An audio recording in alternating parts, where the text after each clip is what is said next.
नमस्कार, राज्यसभा टेलीविज़न में आपका स्वागत है।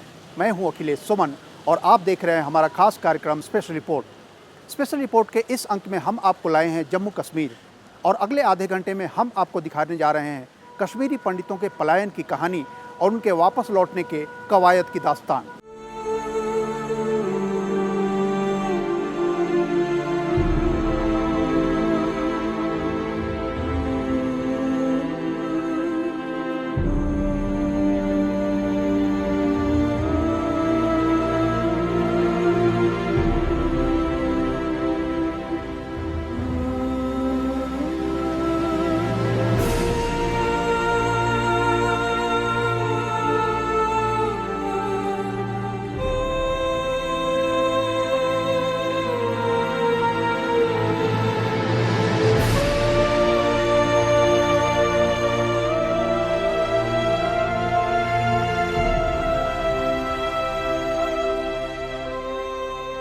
उन्नीस सौ 90 के दशक की शुरुआत में जब कश्मीर में आतंकवाद का बोलबाला काफ़ी बढ़ गया, उस समय कश्मीरी पंडितों को दहशत के मारे अपना घर बार छोड़कर भागना पड़ा।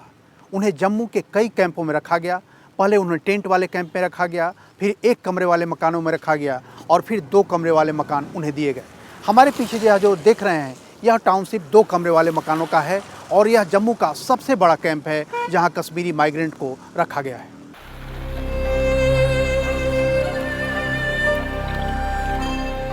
जम्मू का जगती कैंप। यहाँ कश्मीरी पंडितों के तकरीबन 4000 परिवार रहते हैं।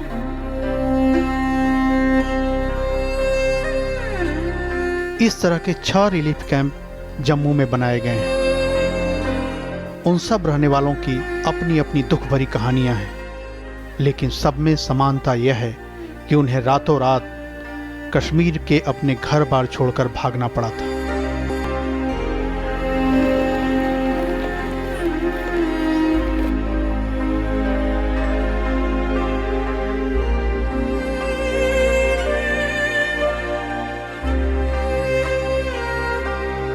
आइए इनसे मिलते हैं।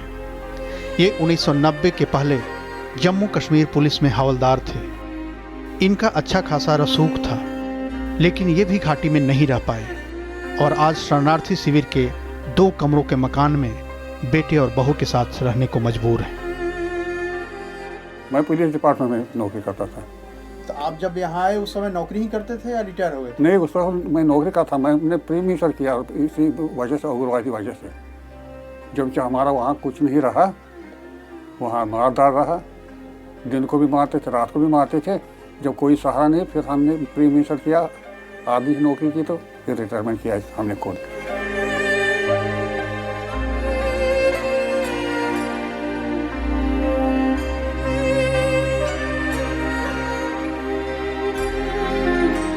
और इस महिला से मिलिए। बचपन में ही इन्होंने अपने परिवार के साथ कश्मीर घाटी में अपने घर को छोड़ दिया।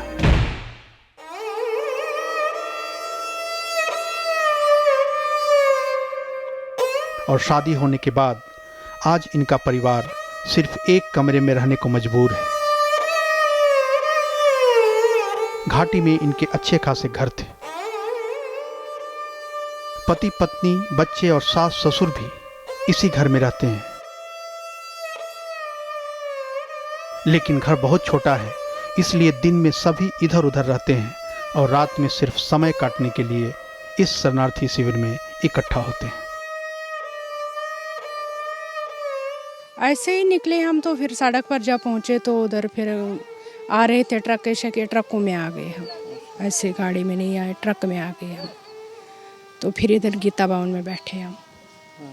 गीता भवन में फिर राशन कार्ड बनाया, तो फिर हम सीधे गए थे उधर चिड़ी में। चिड़ी के बाद हम इधर फिर शिफ्ट हो गए इन कमरों में। पहले टेंटों में रहते थे उधर। यहाँ क्या मिला है आपको?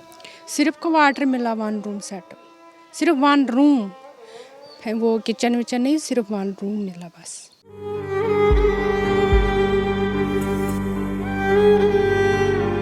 कश्मीरी पंडित कभी कश्मीरी मुसलमानों के साथ घाटी में मिलजुल कर रहते थे, लेकिन उनमें बहुतेरे गुजरे 2.5 दशक से जम्मू के शरणार्थी शिविरों या भारत के दूसरे राज्यों अथवा विदेशों में रहने को मजबूर हैं।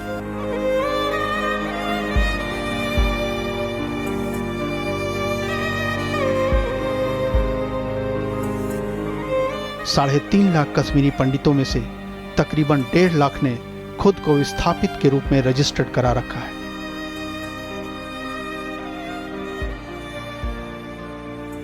जो नॉन रिलीफ कैटेगरी है उसमें हमारे 2 टाइप के माइग्रेंट्स आते हैं। वो जो पेंशनर्स हैं या गवर्नमेंट सर्विस में हैं अभी, उनको हम कोई कैश असिस्टेंस या बाकी चीज़ें नहीं देते हैं।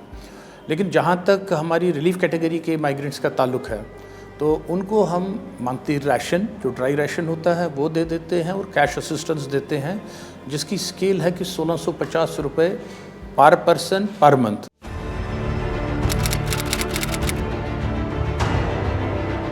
जनवरी 1990 में पाकिस्तान समर्थक अलगाववादियों ने एक तरह से कश्मीर घाटी के गांवों और शहरों पर कब्जा जमा लिया था।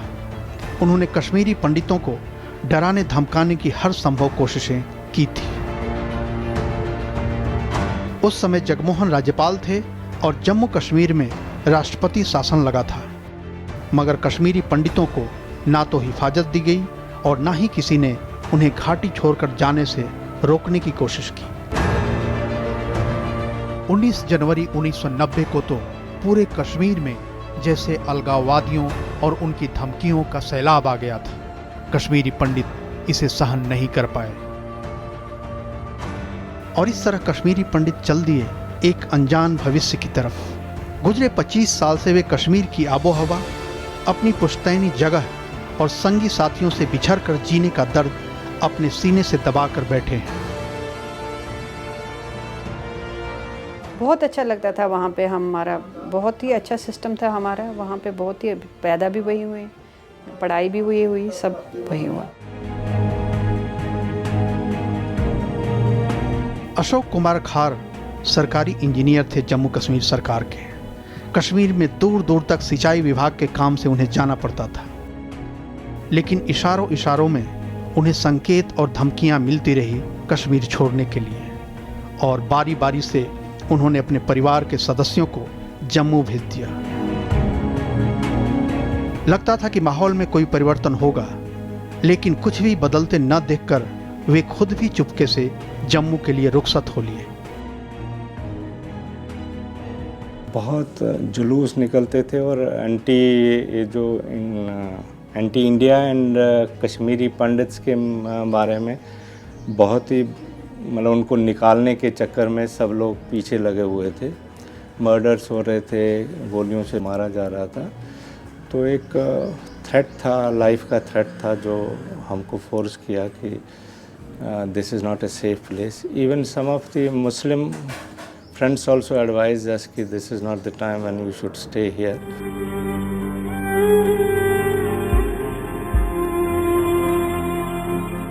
कश्मीरी पंडित सिर्फ श्रीनगर या दूसरे शहरों से ही नहीं, बल्कि दूर दराज के गांवों से भी निकल गए। इससे सदियों पुरानी साझा रवायतों की डोर टूट गई। राज्यसभा टेलीविजन की टीम पहुंची है हाल गांव में। यह रसूखदार कश्मीरी पंडितों का एक बहुत बड़ा गांव था।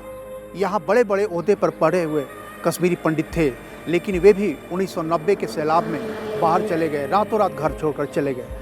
हमें यहाँ एक पंडित जी था ML भाट, वो हाई कोर्ट था उस वक्त, इलाहाबाद में उसने ड्यूटी दी है, इलाहाबाद का हाई कोर्ट वो रहा है। तो ऐसी शख्सियतें यहाँ थी इस हवाल में। जब वो चले गए तो हमें लगा हम बेसहारा बन गए। हम काफ़ी इंतज़ार में हैं वो कब वापस आएंगे।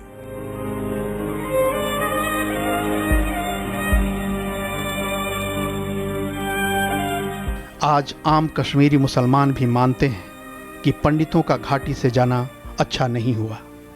इसका खामियाजा कश्मीरी मुसलमानों को ही भुगतना पड़ा। इसलिए वे चाहते हैं कि कश्मीरी पंडित परिवार वापस आएं और इसी गांव में बसें। बिल्कुल अच्छा संबंध है। जैसे हमारे अपने भाई है, इस तरह वो भी हमारे साथ मिलजुल कर रहते हैं। हमारे हर जगह वो मतलब शामिल होते हैं। शादी हो, कोई भी हो, वतनदारी हो, कोई भी हो, आते जाते रहते हैं। जो पंडित यहाँ आते हैं ना गर्मियों में, और जिनकी यहाँ पर पोस्टिंग है मुख्तलिफ जगहों पर, खासकर हाल के लोगों की जो श्रीनगर में ड्यूटी करते हैं सेक्रेटरीट में या दूसरे डिपार्टमेंट्स में, वो गर्मी में यहाँ आते हैं तो इस बिल्डिंग में वो बैठते हैं। हाल पुलवामा और शोपियां के बीच के इलाके में स्थित कश्मीरी पंडितों का एक गांव। इस इलाके में तकरीबन 2.5 दशक से दहशतगर्दी का साया रहा है। फिर भी एक कश्मीरी पंडित परिवार ऐसा है जिसने कभी भी यहाँ से जाने की नहीं सोची। सारे लोग तो आपके गांव छोड़ के चले गए कश्मीरी पंडित, आप कैसे रह गए इधर? हम रह गए था, हमारा जो दाना पानी था वो वहाँ नहीं था, वो यहाँ ही था। आपको डर नहीं लगा? डर तो होता ही है, उसके बगैर कहाँ। भट्ट पोस्ट ऑफिस में काम करते थे, अब रिटायर हो गए हैं और खेती करते हैं। उनकी बहू स्थानीय मुसलमान परिवारों की लड़कियों को दस्तकारी सिखाती हैं, मगर उनकी शिकायत यह है कि सरकार ने सारी सुविधाएं उन कश्मीरी पंडितों को ही दी जो पलायन कर गए। जो पंडित यहाँ रह गए उनकी किसी ने खोज खबर नहीं ली।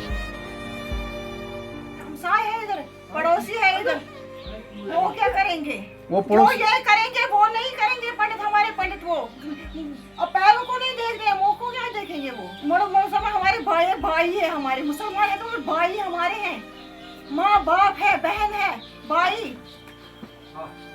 इतना सा दर्द होता है, सारे आते हैं, एक आदमी को बुलाते हैं, 1000 आदमी आते हैं। आज सरकारी अधिकारियों के मुताबिक जो परिवार घाटी छोड़कर चले गए उन्हें 6,600 रुपये प्रति माह मिलते हैं। इसे 10,000 रुपये करने का प्रस्ताव भेजा गया है। शरणार्थी शिविरों में रहने वाले लोगों से कोई किराया नहीं लिया जाता। उन्हें प्रति व्यक्ति 9 किलोग्राम चावल, 2 किलोग्राम आटा और प्रति परिवार 1 किलोग्राम चीनी दी जाती है।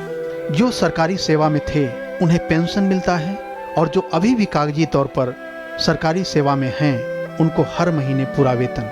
कई दूसरे राज्यों ने कश्मीरी पंडितों की संतानों के लिए शिक्षा संस्थानों में बहुत ही कम फीस पर पढ़ाई और विशेष सुविधाएं देने की व्यवस्था की है। ये तो देखिए जम्मू कश्मीरी माइग्रेंट्स का जहाँ है तक ताल्लुक है तो ये हमारा SRE के तहत आता है। सिक्योरिटी रिलेटेड एक्सपेंडिचर जो होता है उसी में हमारा इनका कैश असिस्टेंस भी आता है और फूड ग्रेन्स भी आता है, which is funded by government of India. लेकिन कश्मीरी पंडितों में गजब की जिजीविसा है। वे सिर्फ सरकारी सुविधाओं पर निर्भर नहीं रहे, संभलने की कुछ पहल खुद कश्मीरी पंडितों ने भी की। यह स्कूल जम्मू के मुट्ठी कैंप के पास है।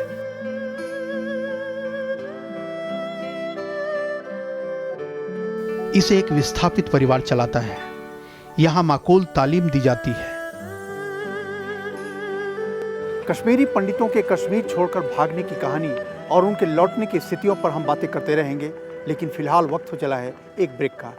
ब्रेक के बाद हम आपको यह दिखाएंगे कि क्या वे परिस्थितियां मौजूद हैं जो कश्मीरी पंडितों को यह एहसास और यह विश्वास दिलाएगी कि वे वापस कश्मीर घाटी में लौट सकते हैं। ब्रेक के बाद एक बार फिर स्वागत है आपका राज्यसभा टेलीविजन में। मैं हूं अखिलेश सुमन और आप देख रहे हैं कश्मीरी पंडितों और कश्मीर की कहानी।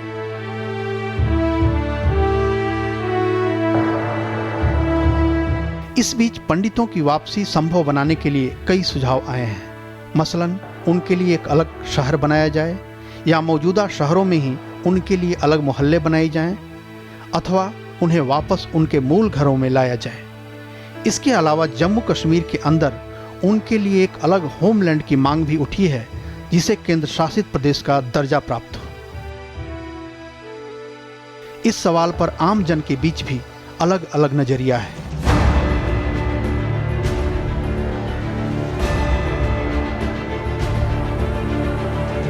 राज्यसभा टीवी ने इस बात को समझने के लिए कश्मीर घाटी के सुदूर इलाकों तक का दौरा किया और पाया कि लोगों के बीच भ्रम की बुनियादी वजह है पंडित और मुसलमान समुदायों में आपसी भरोसे की कमी।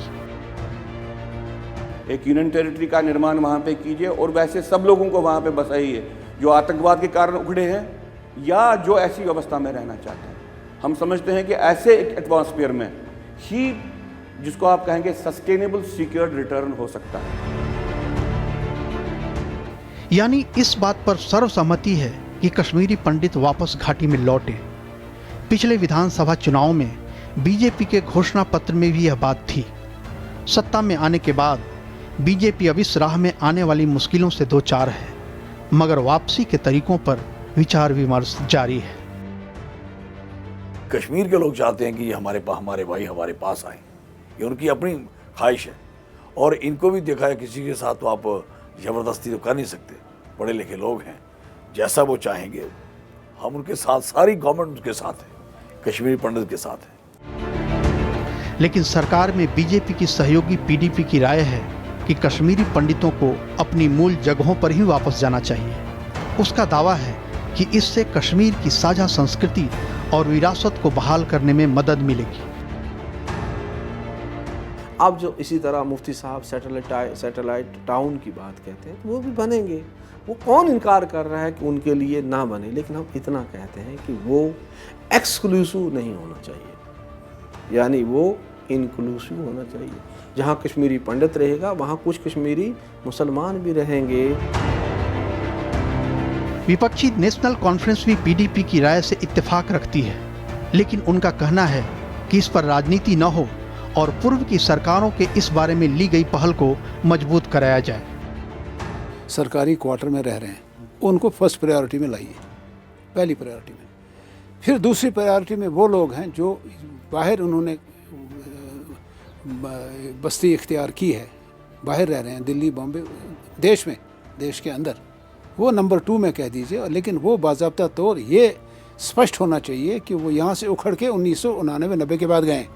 तीसरा फेज जो बाहर गए, देश के बाहर गए। सजाद लोन पीडीपी बीजेपी सरकार में मंत्री हैं। उनके पिता अब्दुल गनी लोन की दहशतगर्दों ने हत्या कर दी थी। वे मानते हैं कि कश्मीरी पंडितों की राय जाने बिना कोई फैसला नहीं होना चाहिए। कांग्रेस पार्टी की भी यही राय है। It will have to be a government assisted return because they might not be in a position economically and security wise to do what they want. So the government will take a collective decision on it, keeping in view their wishes, keeping in view other concerns. इसमें minutely ये होना चाहिए, एक सर्वे होनी चाहिए, family to family बाज़ाब्ता, जैसे हम मरदमशुमारी करते हैं। लेट स्टेट गवर्नमेंट और central government develop a proforma जो हर फैमिली के पास जाए कि तुम कहाँ से निकले थे, कहाँ रह रहे हो, वापस अगर आपको मदद करेंगे वापस कश्मीर में, बताओ कहाँ जाना चाहते हो। इन मतभेदों को थोड़ी देर के लिए अगर भूल भी जाएं, तो पूर्व प्रधानमंत्री मनमोहन सिंह सरकार के वक्त भी पंडितों को वापस कश्मीर लाने की कोशिशें हुई थी। पंडितों को उनके मूल गांव या शहर में बसने को प्रोत्साहित करने के लिए पैकेज भी घोषित किया गया था।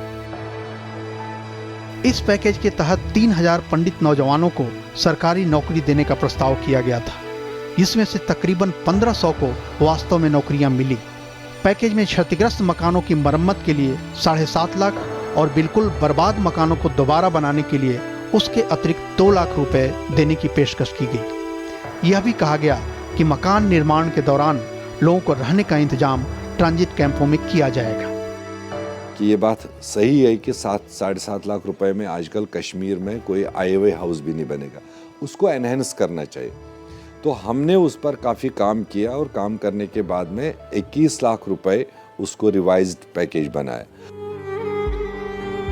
इसी पैकेज के तहत बना यह पुलवामा जिले का हाल कैंप है। इस कैंप में कश्मीरी पंडित परिवारों के तकरीबन 106 लड़के लड़कियों को रखा गया है।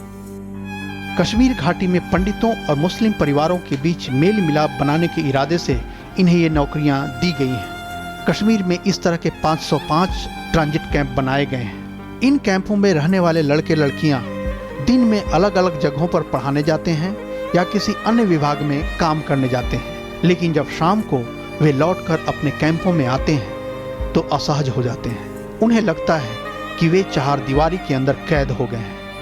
उनमें अधिकांश के घर आसपास के गांव में ही है, फिर भी वे अपने पुश्तैनी गांव लौटना नहीं चाहते।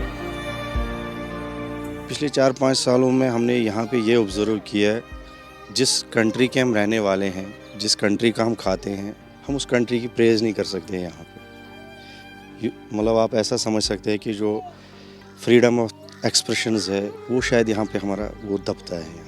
गाँव में लड़ाई होती है तो बात हम पे आके उठती है। कोई भी हम बाहर निकलते हैं तो हमें पूछते हैं तुम्हें नौकरी कैसे मिली, तुमने पैसा दिया होगा, ये किया होगा, वो किया होगा। तो यहाँ पे अपना हम एक्सप्रेशन हम आज़ादी से जी नहीं सकते यहाँ पे।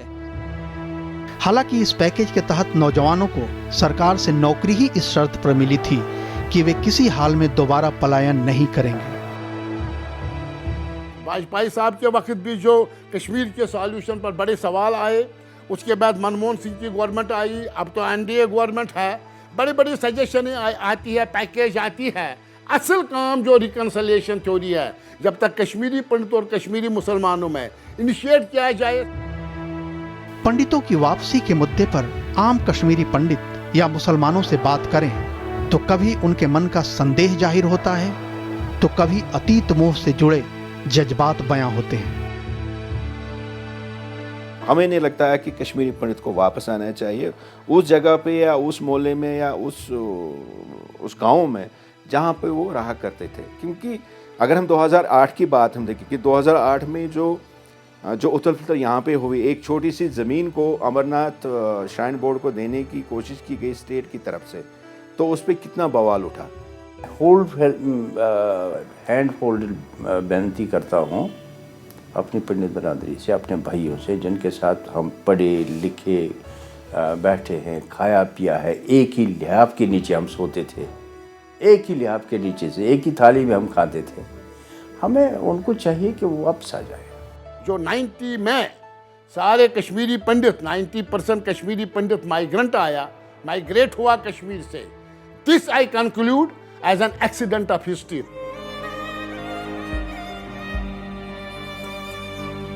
जब हम हाल गांव में थे तो हमने देखा कि किसी भी मुसलमान ने किसी भी कश्मीरी पंडित की जमीन या मकान पर कब्जा नहीं किया है।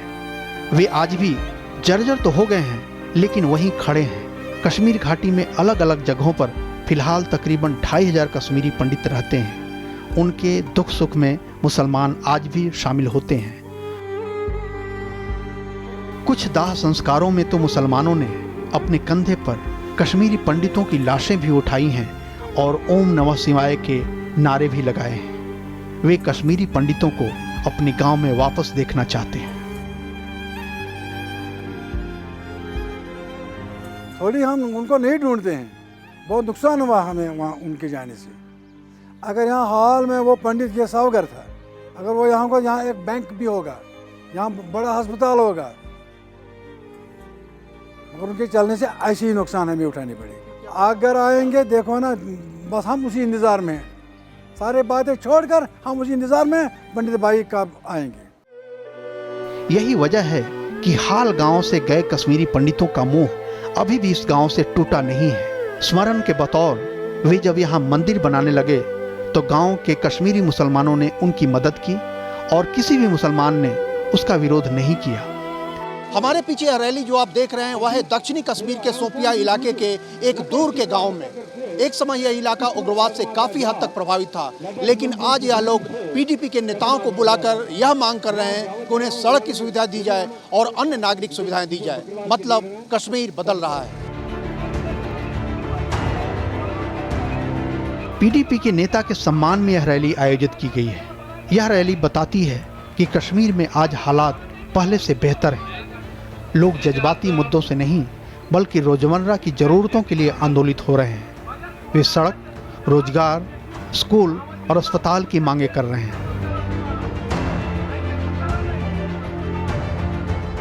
तमाम सड़कें खस्ताहाल है, पानी की बहुत मुश्किलात है, बिजली नहीं है, बिजली कभी कभी आती है। हम ये चाहते हैं कि यहाँ पे एक डिस्पेंसरी हो, एक अच्छा सा हॉस्पिटल हो।